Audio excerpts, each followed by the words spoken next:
ಈಗ ನಾವು ಒಂದು ಒಳ್ಳೆ ಸೂಪರ್ ಆಗಿರೋ ಒಂದು ಫಾಲ್ಸ್ ಹೋಗ್ತಾ ಇದ್ದೀವಿ.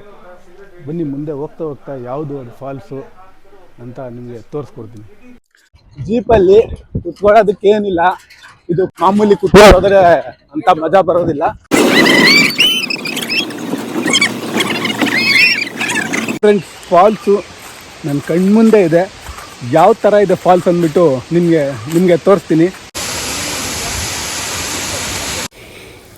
ಮಳೆಯ ಹನಿಗಳು ಭಾರವಲ್ಲ, ಕೋಪದಲ್ಲಿ ಆಡುವ ಮಾತುಗಳು ಭಾರ. ಜಲಪಾತದ ನೀರಿನ ಹರಿವು ಭಾರ, ಆದರೆ ಪ್ರೀತಿಯ ಮಾತುಗಳು ಭಾರವಲ್ಲ. ಇದು ಒಂಥರ ಪ್ರೈವೇಟ್ ಫಾಲ್ಸ್ ಥರ. ಇಲ್ಲಿ ಯಾರು ಅಷ್ಟು ಆ್ಯಕ್ಚುಲಿ ಇಲ್ಲಿ ಜಾಸ್ತಿ ಜನಕ್ಕೆ ಗೊತ್ತಿಲ್ಲ ಈ ಫಾಲ್ಸ್ ಇರೋದು.